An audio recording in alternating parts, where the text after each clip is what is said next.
सम्मान भी मिलल।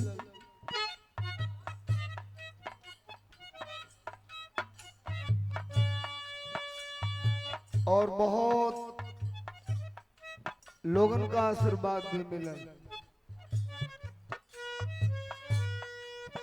बढ़िया बढ़िया तरह सुन ला लोग।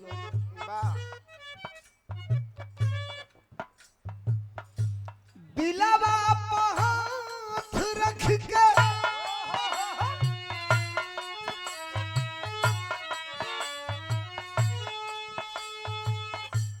दिलावा पे हाथ रख के मनवा से पूछा हमके चाहे लू कि ना।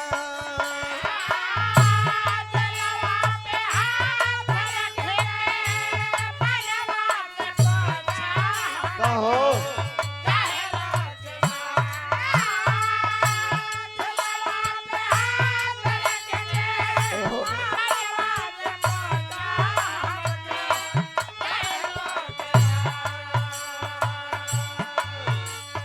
लोग कहला कि प्रेम भले ही पुरान हो जाला, लेकिन प्रेमी कबो पुरान ना होला।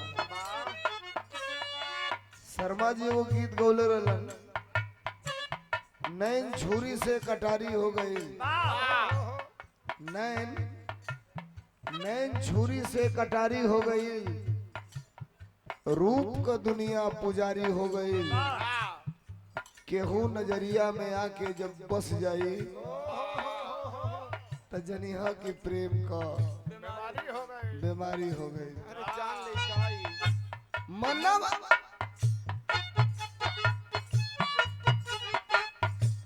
दिलावा पे हाथ रख के मनवा से पूछो हमके चाहे लू कि ना।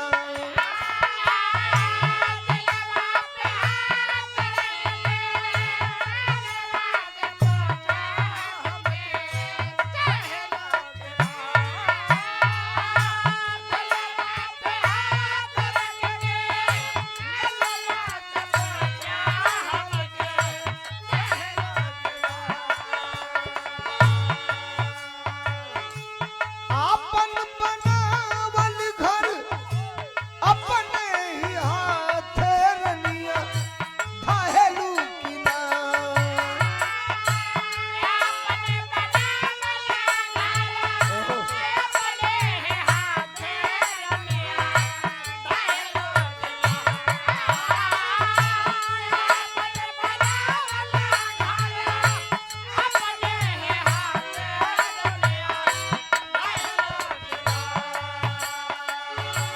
दिलावा पे हाथ रख के मनवा से पूछा हमके चाहे लू कि ना। आपन बनावल घर अपने ही हाथे रनिया ढाहेलू कि ना। हो नहिया के टूटी नाही डोर हो, नहिया के टूटी नाही डोर। नहिया के टूटी नाही डोर, जब से गईलू बलमुआ के काम हो जब से गईलू बलमुआ के काम हो। अब का बनेलू अनजान।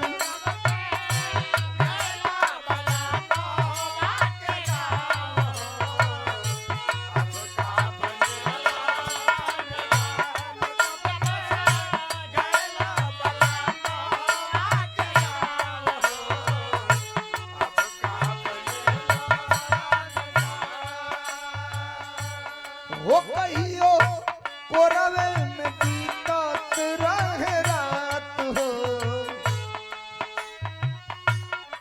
कहियो कोरवे में बीतत रहे रात हो। अब का बनेलू अनजान।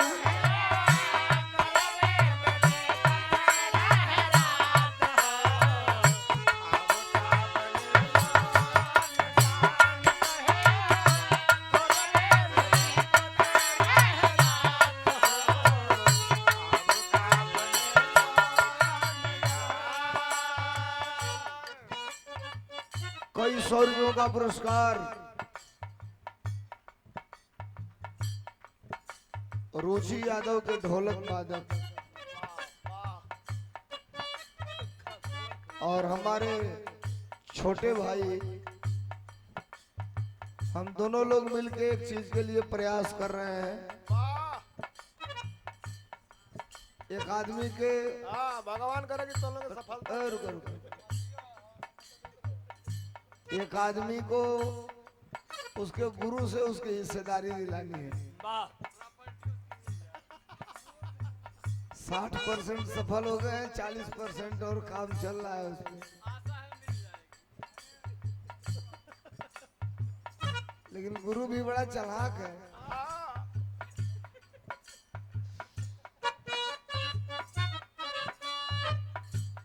ये सुंदर पुष्पहार है, मोहब्बत है, अपनापन है और यही तो प्रेम है। लेकिन दिल जे बनावल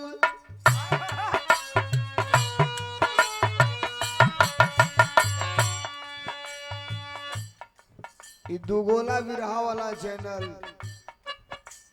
और तमाम चैनल, सब बड़े बड़े चैनल के लोग यहाँ बैठे हैं। कमजोर कलाकार के लो दौड़ा दे लो बिना टंगरी वाला आदमी के।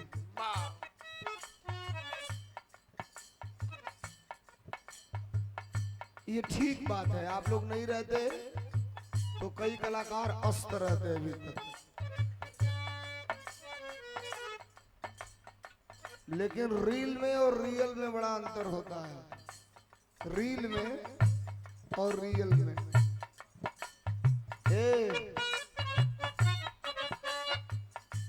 दिल जे बनावल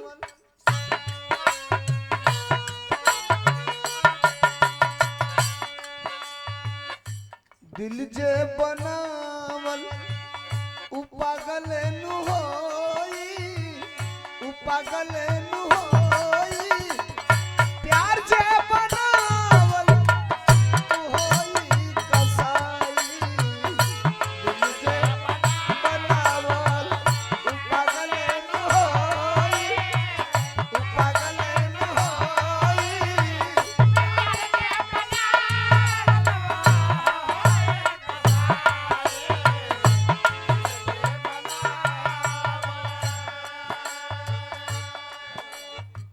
वैज्ञानिक पूरा पागल होता है, पागल। साइंटिस्ट जो होता है ना, साइंटिस्ट जो होता है जब अपने मिशन पे होता है तो दाढ़ी बाल कपड़ा लगता, उसको कोई इसकी फिक्र नहीं होती। जानता लू का है दिल जे बनावल पागल नु होई, पागल नु होई, प्यार जे बनावल होई कसाई। काहे की पहिले तनीक लागी, पहिले तनीक लागी, बाद में बुझाई, बाद में दुखाई। रोकले रोकाई नहीं आई रोवाई, पहिले तनीक लागी।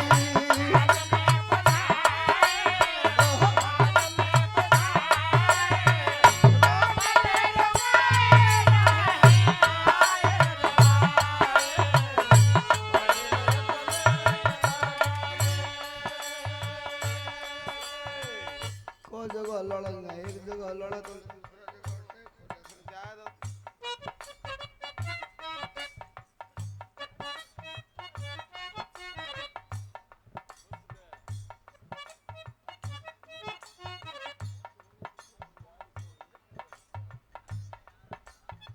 एकरे बाद कौन सी वाला है? एपर का है, फिर एकरे बाद का हो जाला कुछ जानो तो बता दो। दो नया हाथ दो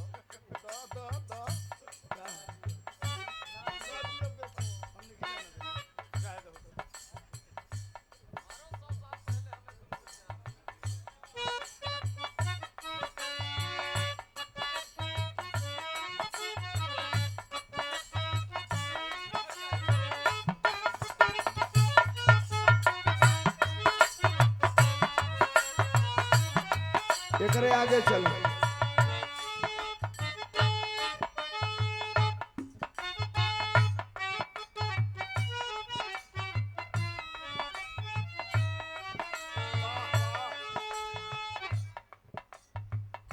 मर्द कई प्रकार का होला सन।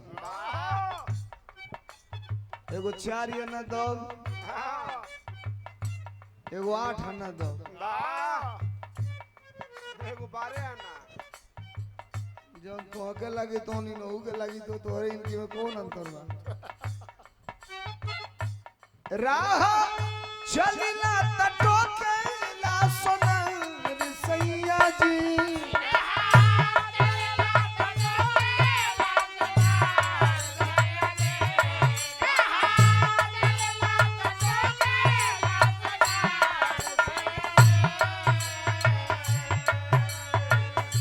अरे राह चलिला तटो के ला सोनर राजा जी। काहे नथिया गढ़वला, अरे काहे नथिया गढ़वला उधार राजा जी। काहे नथिया गढ़वला,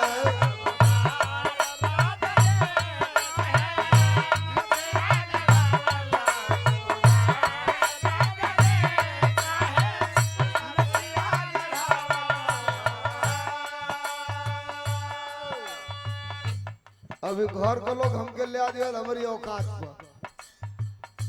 समाजवादी गाना का फरमाइश बा प्रदीप भाई।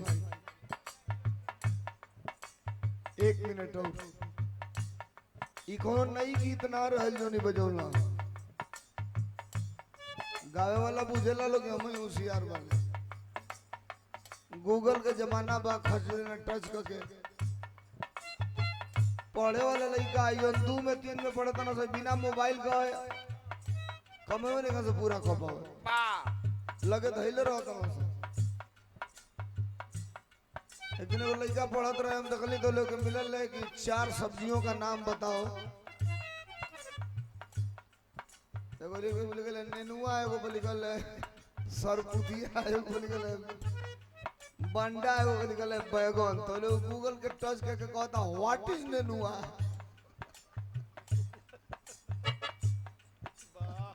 और नेनुआ ना कोई के सारे कुछ दूसरा कर देला।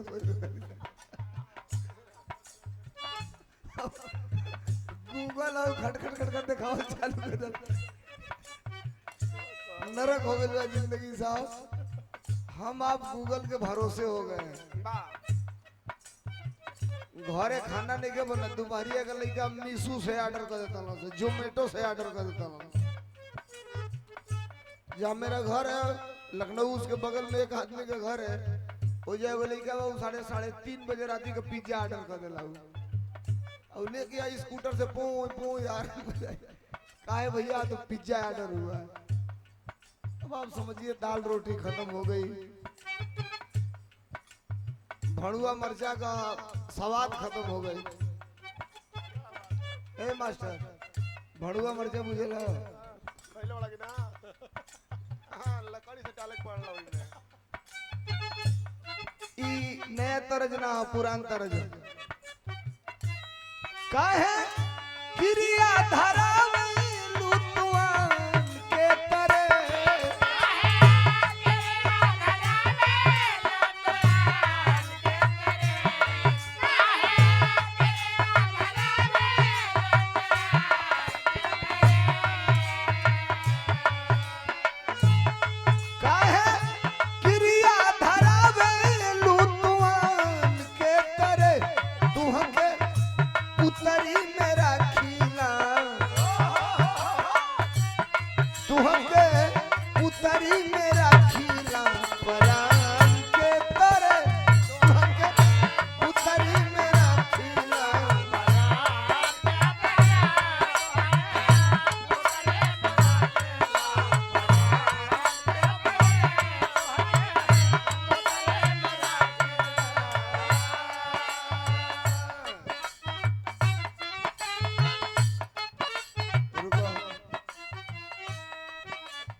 बिरहा सुने आके तो निके फायदा को देलो तू मालिक को। अब 250 को कुर्सी तूर दिया डाणे भइल साटा वाला तो बिहान ए भैया अपने आई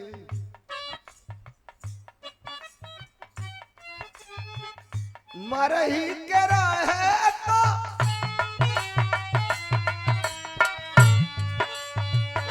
मरही के रहे तो मुआ पे तू जान से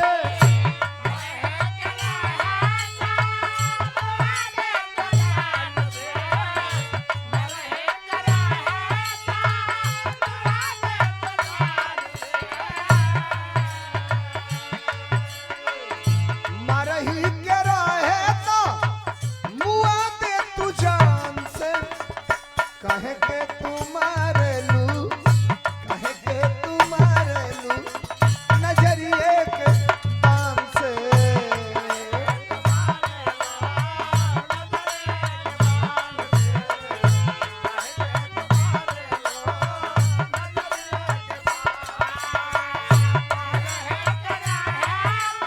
वाह ओहो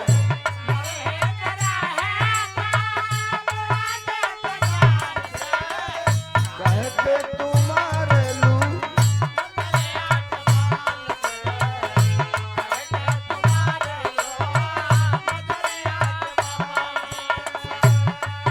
अरे जिंदगी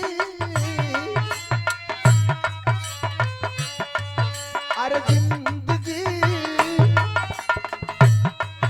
अरे जिंदगी इम्तिहान लेती है जिंदगी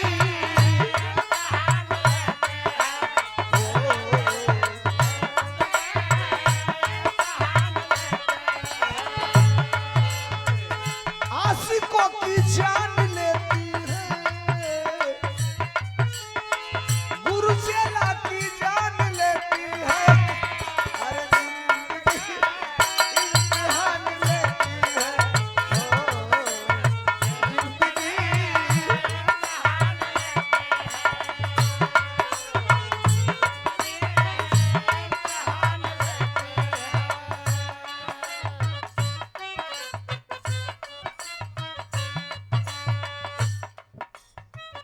आज के 11 साल पहले सुनिए रुचि सुन लो एक बड़ा हसीन वाक्या बता रहा हूं आपको दिल्ली में केवल 3 कंपनियां बड़ी थी जो एक नंबर पे थी एंगल म्यूजिक वेब म्यूजिक और गंगा कैसेट कंपनी और तीनों के मुकाबले खड़ी हो गई एक साल के अंदर एक कंपनी जिसका नाम था जेएमसी और मैं दिल्ली उस समय रहता था पूरी जेएमसी स्टूडियो की सुनो पूरी जेएमसी स्टूडियो की चाबी मेरे पास रहती थी और रिकॉर्डिस्ट था विजय कुमार नाम का व्यक्ति गोपालगंज के धर्मेंद्र भाई हैं परमेंद्र भाई जेएमसी का जो लाइट आता था पार लाइट उन्हीं लोगों की वो कंपनी थी हम ही लोग चलवाते थे और बादल बवाली का एक गाना हिट हुआ था गंगा कंपनी में मार दो सटा के लोहा गरम मार दो सटा के लोहा गरम तो बादल को हम लोगों ने बुलाया और बादल से एक गाना जेएमसी में गवाया था लहंगा एसी खोजा था सुपर हिट गाना चला था आप लोग सुने होंगे चढ़ली जवनिया में कुलकुल ठंडा देसी खो जाता ए राजा लाइदा मॉडल विदेशी लहंगा एसी खो जाता वो सुपर हिट हुआ था और उसी समय एक नाच चलाने वाला गोपालगंज का गया था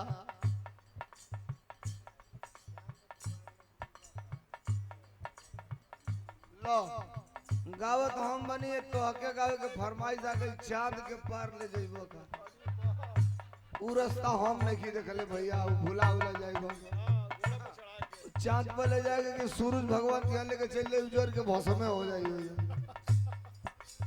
अब यही पे बोला के चांद के पार भेजवा देते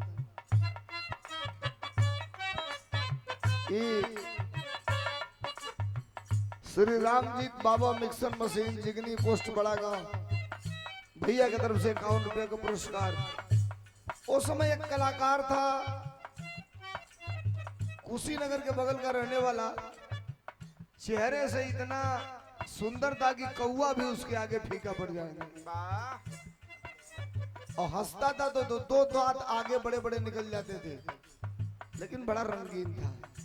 वही गाया था कि जा तारू तो अब ना रुकब, जाते जाते एगो काम कही दो, तहरा बिना अब जी के करब का थोड़का जहर का इंतजाम कही दो। इसको चुरा करके कुछ बड़े कलाकारों ने गा दिया, हालांकि उसके साथ ना इंसाफी हुई। एक गाना ये भी गाया था जो मास्टर बजा रहे हैं, कौन गीत? उस कलाकार का नाम है रुदल राज अलबेला। यही गाया था रुदल भाई ने। क्या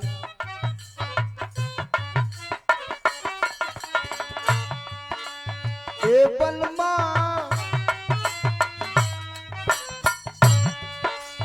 ए बलमा परदेसी, ए बलमा परदेसी, कब आईबा चंडीगढ़ से।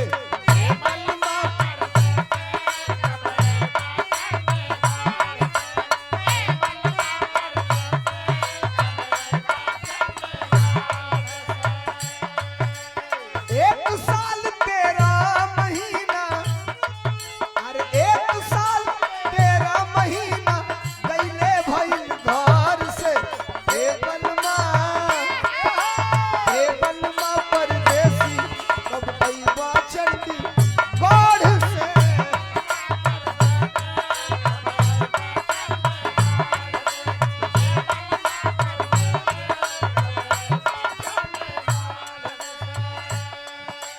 अब समाजवादी गीतें होंगी, उसके बाद गाना खत्म होगा, लेकिन इसका अंतरा रुचि, मैं अकेले कभी कभी गाड़ी में चलता हूँ तो उस गाने को मैं रिकॉर्ड करवाया हूँ पेन ड्राइव में। इतना खूबसूरत अंतरा उसका गाया था। ई धन कमा के, ई धन कमा के का होई ये राजा।